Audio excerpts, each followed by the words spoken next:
Hello guys, welcome to my channel fashion corner Telugu. ఈరోజు ఈ వీడియోలో టాప్ కటింగ్ అండ్ స్టిచ్చింగ్ చూద్దాం. ఇక్కడ నేను 5 మీటర్స్ లైనింగ్ తీసుకున్నాను, ఎందుకంటే టాప్ ఇంకా ఫ్రాక్ కూడా స్టిచ్ చేస్తాను. యాక్చువల్గా ఈ శారీకి అక్కడ డ్యామేజ్ వచ్చిందనమాట, అందుకనే ఇలా ఫ్రాక్ ఇంకా టాప్ అయ్యేలాగా స్టిచ్ చేద్దాం అనుకున్నాను. ఫస్ట్ అయితే శారీని ఇలా విప్పి పళ్ళు పాటు మొత్తం సపరేట్ చేసుకుంటున్నాను.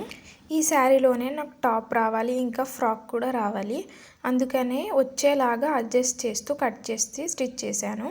ఫస్ట్ ఇక్కడ పళ్ళు పార్ట్ సపరేట్ చేసిన తర్వాత ఫ్రాక్ యొక్క హైట్, ఫ్రాక్ కింది వైపు పెద్ద బార్డర్ వచ్చేలాగా పెట్టుకోవాలన్నమాట. నడుము నుంచి కింది వరకు 30 ఇంచెస్ ఉంది, అందుకనే 30 ఇంచెస్ దగ్గర ఇలా ఒక మార్క్ పెట్టుకొని చిన్నగా కట్ చేశాను. తర్వాత ఫస్ట్ టాప్ కట్ చేద్దాం అనేసి ఇక్కడ నేను లైనింగ్ తీసుకున్నాను. ఈ లైనింగ్ 4 ఫోల్డ్ చేసుకోవాలి.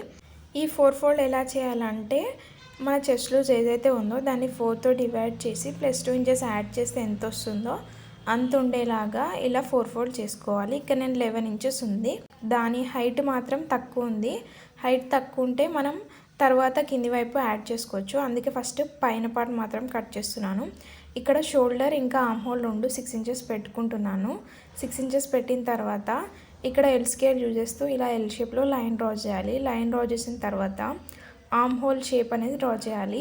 6 ఇంచెస్లో హాఫ్ 3 కదా, 3 దగ్గర ఒక మార్క్ పెట్టుకొని, అలాగే మిడిల్లో ఇక్కడ 1 ఇంచ్ దగ్గర ఒకటి అండ్ హాఫ్ ఇంచ్ దగ్గర ఒక మార్క్ పెట్టుకొని, ఇప్పుడు చెస్ట్ లూజ్ 9 + 2 11 అలా మార్క్ చేసుకున్న తర్వాత ఇప్పుడు ఈ 3 పాయింట్స్ జాయిన్ అయ్యేలాగా ఒక లైన్ డ్రా చేసుకోవాలి. ఇది back arm whole.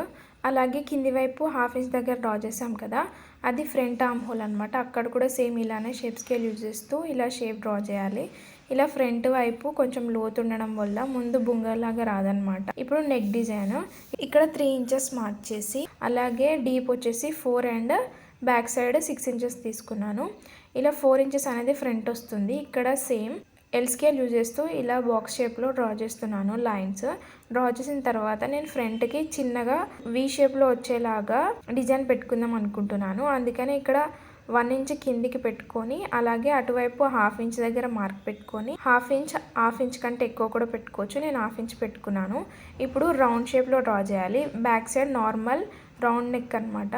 And front neck కోసం కింద చిన్న వి అన్నాను కదా, ఇలా స్కేల్ యూజ్ చేస్తూ వి లాగా డ్రా చేశాను. ఇలా ఫ్రంట్ సైడ్ చిన్నగా వీలాగా డిజైన్ వస్తుంది and back normal round shape అనమాట. ఇక్కడ నడుము లూజ్ అనేది 14 ఇంచెస్ దగ్గర మార్క్ చేసుకోవాలి.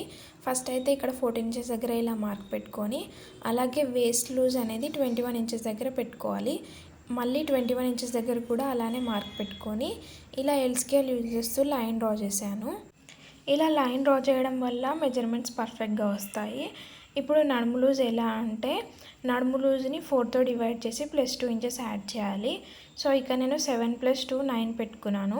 ఇక్కడ వేస్ట్ లూజ్ టోటల్ ఇప్పుడు 10 ఇంచెస్ ఉందనుకోండి, 4తో డివైడ్ చేసినాక ఎక్స్ట్రా మనం ఖర్చుల కోసం 1 ఇంచే పెట్టుకోవాలి. కింది వరకు అలానే 1 ఇంచ్ పెట్టుకోవాలి, ఎందుకంటే అలా 1 ఇంచ్ పెట్టుకోవడం వల్ల మనం కట్ స్టిచ్ చేస్తే ప్రాపర్గా వస్తాయి.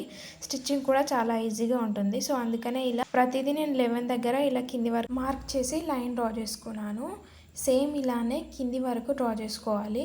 అండ్ నేను కింది వైపు ఎక్స్ట్రా క్లాత్ కూడా యాడ్ చేశాను, హైట్ సరిపోతే. ఇప్పుడు కట్ చేసుకోవాలి. కట్ చేసుకున్న తర్వాత దీన్ని మనం మెయిన్ ఫ్యాబ్రిక్ పైన వేయాలి. ఇది కంప్లీట్ శారీ కదా, ఆ రిమైనింగ్ పార్ట్ అనేది ఫ్రాక్ పార్ట్ వస్తుంది.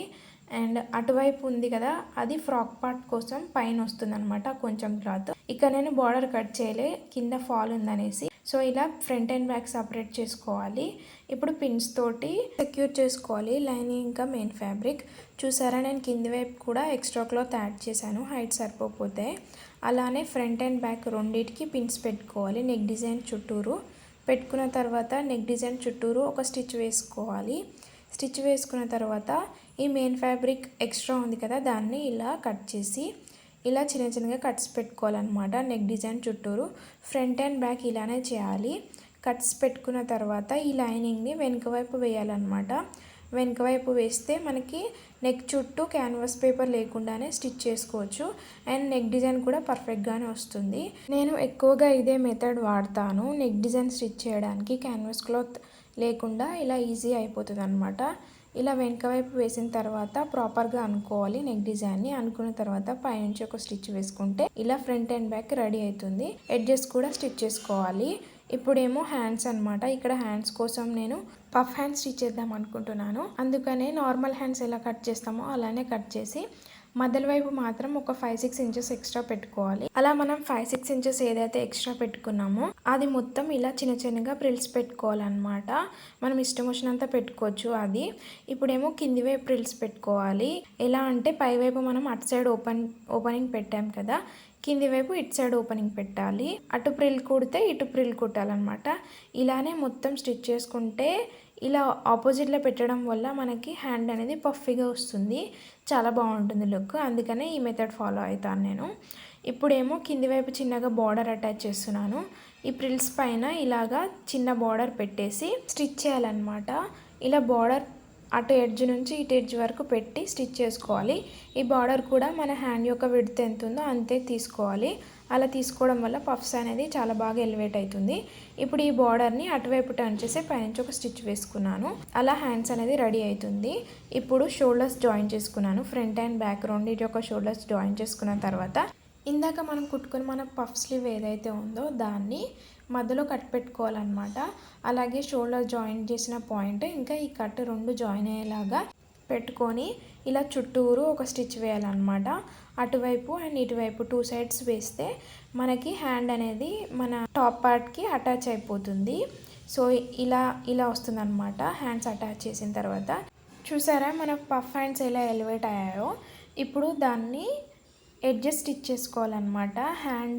హ్యాండ్కి విడ్త్ ఎంతైతే ఉందో అంత మార్క్ చేసుకొని ఇలా హ్యాండ్ నుంచి వేస్ట్ వరకు మాత్రమే స్టిచ్ చేసుకోవాలి.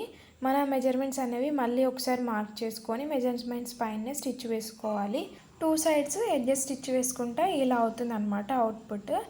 ఇప్పుడు నేను రివర్స్ చేసి చూపిస్తాను నేను ఎలా స్టిచ్ వేసాను అనేది. 2 ఎడ్జెస్లో ఇలానే స్టిచ్ వేసుకున్నాను. మనం ఎక్స్ట్రా ఖర్చుల కోసం పెట్టుకున్నాం కదా, అది అలానే లీవ్ చేసి అటువైపు ఇంకా ఇటువైపు 2 సైడ్స్ స్టిచ్ వేసుకోవాలి. వేస్ట్ దగ్గర మాత్రం మనం 21 ఇంచెస్ హైట్ దగ్గర పెట్టుకున్నాం కదా, 21 ఇంచెస్ హైట్ ఇంకా 1 ఇంచ్ పెడుతుంది కదా, అక్కడ 2 టైమ్స్ అలా స్టిచ్ వేసుకోవాలి. అంటే రఫ్ చేసి లీవ్ చేయాలన్నమాట. ఇప్పుడు కట్స్ ఎలా స్టిచ్ చేయాలంటే మనం ఎక్కడైతే రఫ్ చేసి పెట్టుకున్నామో ఆ పార్ట్ నుంచి కింది వరకు క్లాత్ని ఫోల్డ్ చేసి 2 టైమ్స్ అలా ఫోల్డ్ చేసి స్టిచ్ వేసుకోవాలి. ఫస్ట్ టైం ఫోల్డ్ చేసి స్టిచ్ వేసి మళ్ళీ తర్వాత ఫోల్డ్ చేసి స్టిచ్ వేసుకోవచ్చు. లేదా ఇలా వీడియోలో చూపించిన విధంగా ఒకేసారి 2 టైమ్స్ ఫోల్డ్ చేసి స్టిచ్ వేసుకోవచ్చు. పైనుంచి కింది వరకు అలానే స్టిచ్ చేసుకోవాలి. సో ఇలా వీడియోలో చూపించిన విధంగా 2 ఫోల్డ్స్ చేసుకొని 2 ఎడ్జెస్లో స్టిచ్ వేసుకొని అలానే 4 కట్స్ స్టిచ్ చేయాలన్నమాట. స్టిచ్ చేసిన తర్వాత ఇది ఫైనల్ అవుట్పుట్. మీకు ఈ వీడియో నచ్చిందని అనుకుంటున్నాను. నచ్చితే తప్పకుండా లైక్ చేయండి, షేర్ చేయండి అండ్ సబ్స్క్రైబ్ చేయండి. హ్యాండ్స్ కూడా చాలా ఎలివేట్ అయ్యాయి. Hope you like this video. Okay bye.